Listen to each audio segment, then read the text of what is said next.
Hi guys, this is Swanky Markets here with the weekly review for the week of the 19th to the 23rd of April 2010.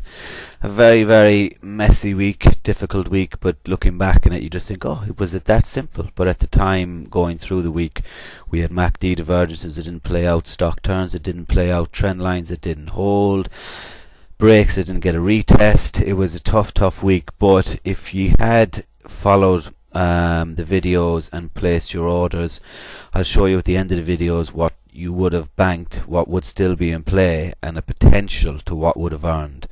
If we start on the euro dollar, it was a messy week for this pair.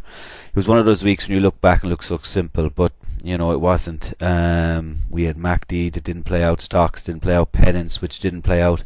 I said on Sunday to be careful with this pair, and how right I was looking back. Other pairs were easier. I normally trade a lot on this pair. This week I didn't trade a lot compared to other pairs. However, we had to wait until Wednesday night's video to really get a signal, and what we'll see here, I said that if we broke this trend line here we were Wednesday night, right? If I said if we broke this trend line here, what we had to do was we had to wait for a retest here, which we got, and down we went. Now, your target would have been 1.326665, which was here. And those of you who got out there, you would have netted 124 pips. Those of you that held to the bottom would have netted 190 pips. If we look at the 1 hour, you can see that is where just above there is where the break was. It came through, spiked. That's where a lot of us got out, I'd say, me included. Came back up and went back down. Those of you who netted would have got 190 pips. So that was a 124 pip move that we had to wait until Wednesday. The pound dollar, as you can see, still very tight. I mean, this is the week here. If we go down to the 4 hour, if we go down to the hour, which is, I've shaded the week in the blue. This is the hour chart in the blue of all the moves for the week. Now, what we can see, it was another messy pair. It was still very range bound.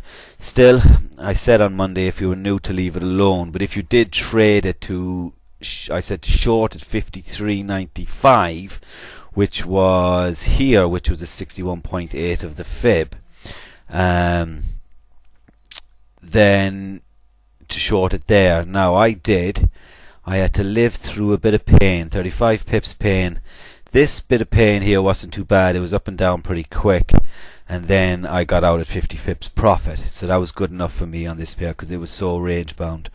On Wednesday night I said it was forming into a 1 hour pennant, which it was, and I said when it broke out, and I showed you how to play it. The idea of a pennant is that you take your pennant is drawn through the trend lines, and you take your axis.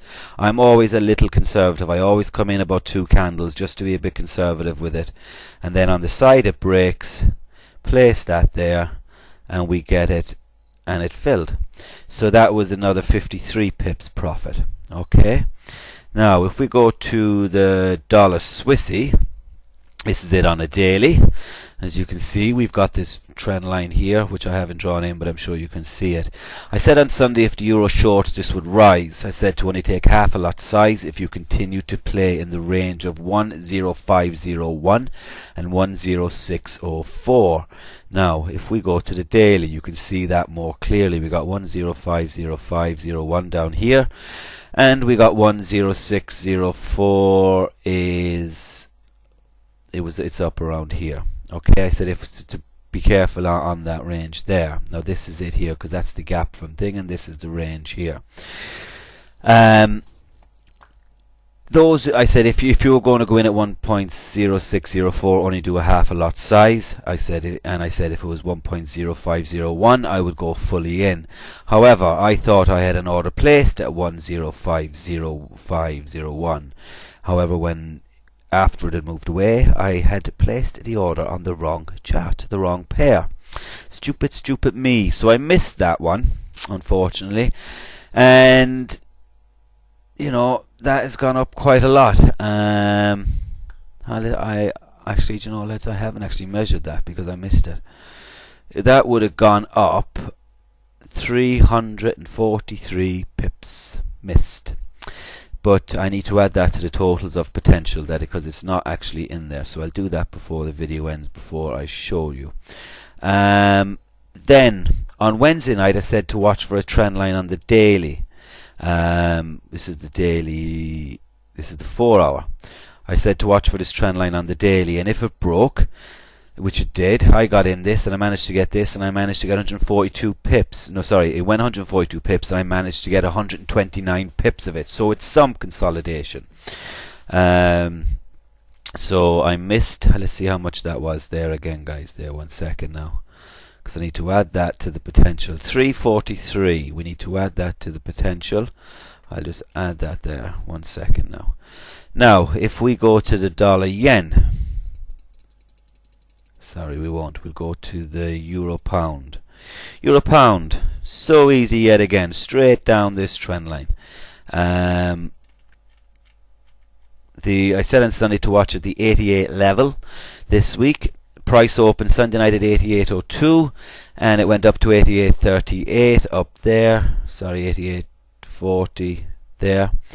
Before it came down to 88, it hung around a little bit here and then it pulled away. It's exactly what we said, and it fell right down to the 86.05, which is 194 pips.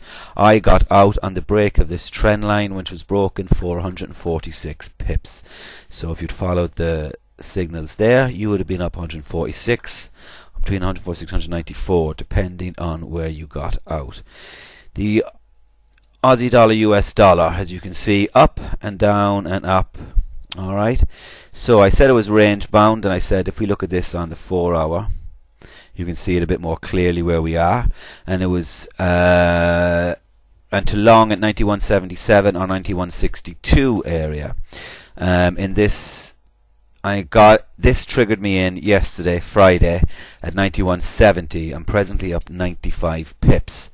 So if you had placed your order and you had triggered there, you'd be up 95 pips if you had waited for it to come down. Let's see where else we have now here, guys. The US dollar CAD, I got this very early in the week. I said on Sunday to watch the 1.0200 level, which is where this blue line here is, which is 55 EMA in the daily.